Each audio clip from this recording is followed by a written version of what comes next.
Car bike में भिड़ंत। बीती रात इंगोरिया ब्रिज पर तेज रफ्तार के कारण सड़क हादसा हो गया, जिसमें कार की चपेट में आने से बाइक लगभग 40 फीट तक घसीटती हुई चली गई।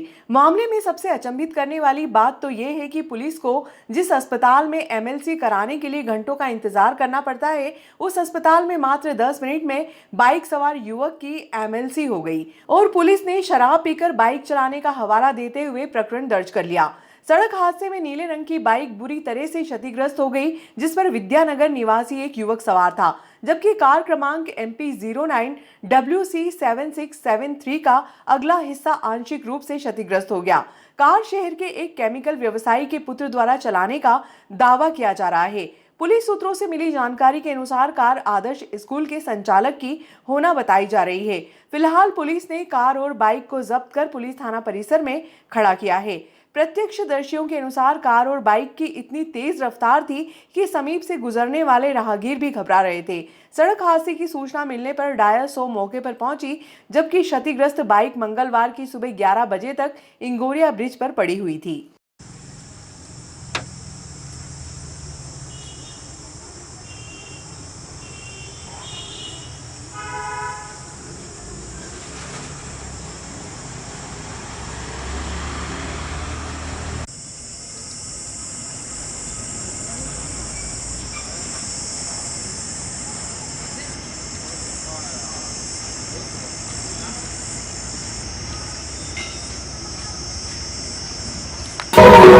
जन सुनवाई में लगातार अनुपस्थित रहने वाले अधिकारियों के खिलाफ कार्रवाई करने का प्रस्ताव बनाकर एसडीएम ने कलेक्टर को भेजा। नगर पालिका के सहयोग से नंदीगृह निर्माण करने, जन सुनवाई में आने वाले पक्षकारों के लिए बैठक व्यवस्था करने, समर्थन मूल्य की खरीदी में किसानों को समय पर भुगतान न होने की शिकायतें मिली, जिसके समाधान के लिए संबंधित अधिकारियों को निर्देशित किया। एसडीएम आशुतोष गोस्वामी जन सुनवाई के दौरान सख्त रवैया अपनाते हुए दिखाई दिए, ताकि नागरिकों की समस्या का समाधान हो सके। जन सुनवाई में लगातार अनुपस्थित रहने वाले BEO Bhal Chandra Shastri, BRC doctor P Tiwari के खिलाफ कार्रवाई करने का प्रस्ताव बनाकर कलेक्टर कुमार पुरुषोत्तम को भेजा। एसडीएम ने कहा कि ब्लॉक में जन सुनवाई होती है, ऐसे में संबंधित अधिकारियों को अल्टरनेट आने के निर्देश थे, इसका भी पालन उनके द्वारा नहीं किया जा रहा है। पर विचार कर लेती है, उसको अपने उसमें ले लेती है एजेंडे में, उसके बाद वो एजेंडे से वो प्रस्ताव परिषद में जाता है और फिर परिषद उस पर विचार करती है। तो जब हमको हमारी उप समिति की बैठक हमको करना हो, तो हम कहाँ करेंगे? इसी के लिए तो दफ्तर है। और दूसरा मेरा बहुत विनम्रतापूर्वक आग्रह है कि पूरे नगरपालिका अधिनियम में इस तरह का कहीं उल्लेख नहीं है किसको कक्षों का आवंटन होगा और किसको कक्षों का आवंटन नहीं होगा। महज सीएमओ साहब को कक्ष मिलेगा इस बात का भी कहीं उल्लेख नहीं, तो सभापति को कक्ष नहीं मिलेगा इस बात का भी कहीं उल्लेख नहीं। लेकिन वो बार बार इस तरह की झूठी शिकायतें आप तक करते हैं और इस शहर में एक माहौल खराब करने का प्रयास कर रहे हैं। जनप्रतिनिधि अगर नगरपालिका में बैठता है तो कामकाज के संचालन और परिचालन में उसका हस्तक्षेप देता है, जिससे कई विकृतियां जो आने वाली होती है उस पर विराम लगता है। फिर जनता को सहूलियत होती है। अगर हम हमारे दफ्तर में बैठेंगे तो जनता के काम अगर अधिकारियों के पास चक्कर लगाने से जो काम नहीं होते हैं वो काम बहुत आसानी से हो जाता है। दूसरा, जो कर्मचारी अधिकारी वहाँ हैं उन पर भी एक अंकुश रहता है, वो समय पे आते हैं, समय पे बैठते हैं और समय पर तरीके से अपने कामों को करते हैं। ये व्यवस्था जो है वो प्रशासनिक व्यवस्था जो बनाई हुई है, उसमें अगर सभापति की बैठने की व्यवस्था नहीं होती तो मुझे लगता है कि शायद फिर हमको उप समितियों का गठन का अधिकार नहीं होता और हमको ये अधिकार नहीं होता कि हम उप समितियों की बैठक करेंगे और हम तय करेंगे कि परिषद में प्रस्ताव हमारे विभाग का कौन सा जाना है। साहब, आप ये में इस प्रजातंत्र में प्रजा सर्वोपरि है और प्रजा सर्वोपरि है, तो कर्मचारियों के लिए चाहे बैठने का स्थान हो कि नहीं आपकी इच्छा, लेकिन प्रजा के जो व्यक्ति है उनके लिए बैठने की बराबर व्यवस्था की जाए। सुनवाई के लिए आप चाहे तो बड़ा स्थान है, लेकिन इस तरह से खड़े खड़े प्रजा नहीं बोलेंगे। आप प्रजा को बैठने का, और फिर गर्मी का इतना सीजन चल रहा है तो दूर दूर से आने वाले लोगों के लिए यहाँ पर पानी की जन सुनवाई के लिए आप व्यवस्था कर रहे हैं, ये हमारा आपसे जानू है। अब हम जो आ रहे हैं कि ड्रेसिंग उद्योग संघ की बहुत सारी ना जिला बनने वाला है नागदा, और ऐसा है कि जैसे कि मेरी जमीन है तो पहले मेरे काम आएगी फिर आपके काम आएगी मांगोगे तो अगर हमारा जिला बन रहा है तो उद्योगों के लिए जमीन को तो आप सबसे पहले। दूसरी बात, ये जितने भी उद्योग है साहब वो नगर पालिका की बिना अनुमति के खुले हैं। टाउन एरिया में उद्योग खुले हैं प्रदूषित इकाई दिल्ली के एरियो से आरसी मेहता एंड कंपनी के मामले में दिल्ली से धार उठाने का निर्देश हो गया है। हम ये कह रहे हैं कि आप 133 में प्रकरण दर्ज करो, ये प्रदूषित इकाइयाँ हैं और इनके कागज जांच करो कि आपके पास इस एरिया का उद्योग चलाने की नगर पालिका की अनुमति, नगर पालिका सीएमओ साहब है मेरे पास इनके सूचना के अधिकार के कागज है कि कोई अनुमति नहीं ले रखी है।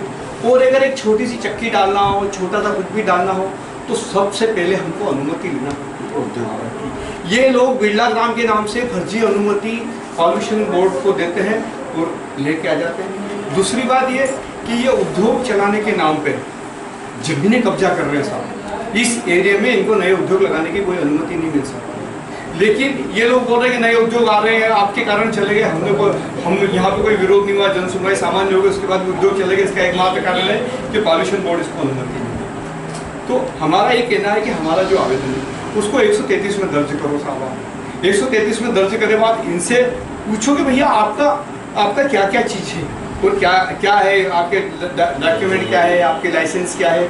आपने कभी मांगे साहब आज तक लाइसेंस? मेरे हिसाब से कार्यालय में इनके लाइसेंस ही नहीं, लाइसेंस की कापी नहीं होती। तो मैं ये कहना है कि एक बार हमारे आवेदन पे इनकी लाइसेंस की कापी मांग लीजिए साहब। और बाकी हमारा ये है कि ज़मीन पर ये कब्जा करना चाहते हैं साहब, कोई नया उद्योग नहीं लाना चाहते, ज़मीन पे कब्जा करना चाहते हैं। और ज़मीन हमारा जिला खुलना तो पहले जिले के लिए ये संरक्षित की जाए, ये हमारा निवेदन है साहब। एक निवेदन का ये है साहब।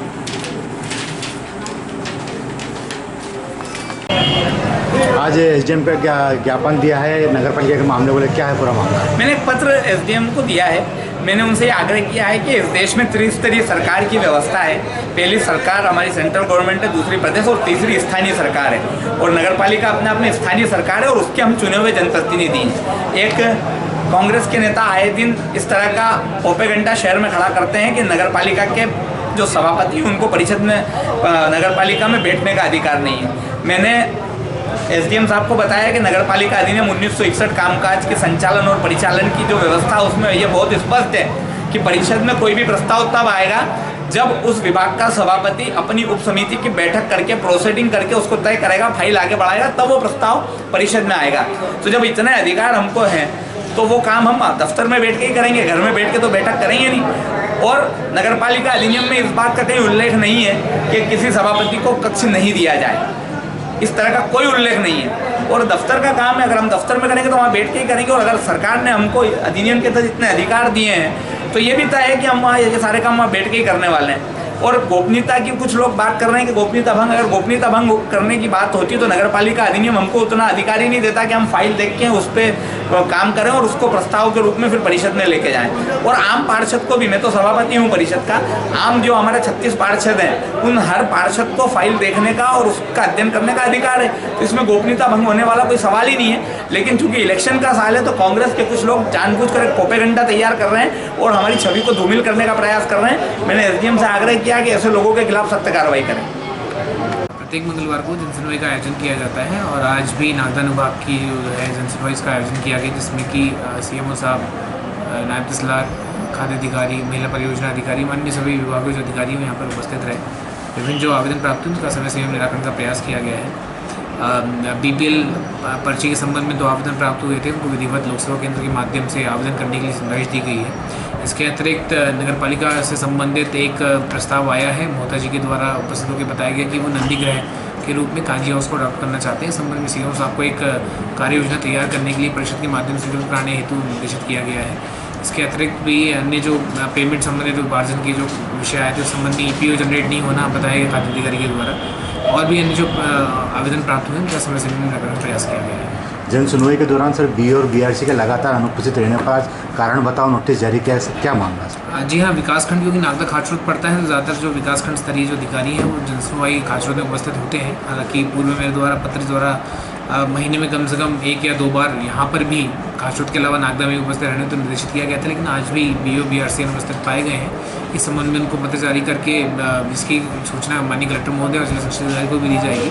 लेकिन कहीं ना कहीं 2 सब डिवीजन लगती है, दोनों सब डिवीजन में यदि जनसुनवाई होती है तो ऑल्टरनेटिवली यदि एक जनसुनवाई खाचरोद में होती है तो एक में यहाँ पे उपस्थित रहना चाहिए, लेकिन लगातार बीओ बीआरसी उपस्थित रहे जो कि आपत्तिजनक है। भारत माता की जय। जैसा कि आप सबको पता है, आप सबके अथक प्रयास, अथक मेहनत परिश्रम से नागदा नगर पालिका परिषद 5वीं बार भारतीय जनता पार्टी की परिषद बनकर आई है।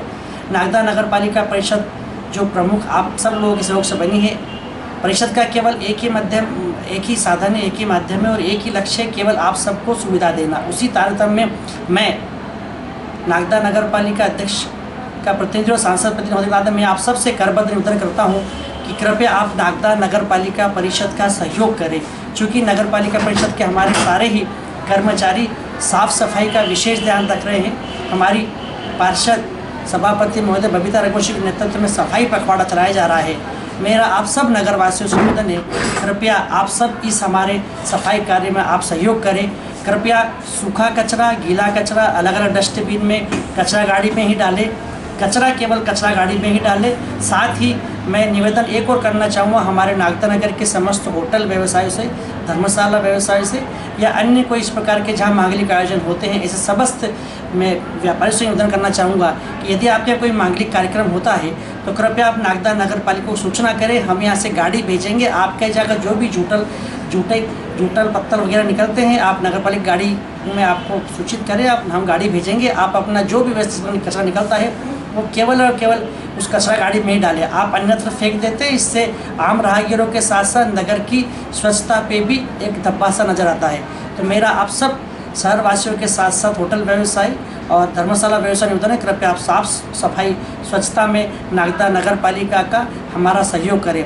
साथ ही आप सबकी सुविधा को ध्यान में रखते हुए नागदा नगर पालिका प्रशासन की अतिक्रमण टीम लगातार शहर में आवारा पशुओं को पकड़कर अन्यत्र स्थानों पर या गौशाला में छोड़ने का काम कर रही है। मेरा जो पशु मालिक है जिनने पालतू पशु पाल रखे हैं, ऐसे समस्त पशु मालिक निवेदन है, कृपया भी अपने पालतू पशु को अपने घर में, अपने नियत स्थान पर, अपने बाड़े में ही बांध के रखें। हमारी नगर पालिका की टीम यदि उसको जाती है तो उसकी संपूर्ण जवाबदारी आप स्वयं की होगी। आप स्वयं नागदा नगर के एक जवाबदार नागरिक है, इसलिए कृपया मेरा आपसे निवेदन है आप अपने पालतू पशु केवल अपने घर बाड़े में ही रखें। साथ ही मैं नागदा नगर पालिका के माध्यम से एक और सूचना करना चाहूँगा कि अभी हमारी अतिक्रमण की टीम नागदा शहर के मुख्य बाज़ारों में अतिक्रमण को हटाने का काम कर रही है।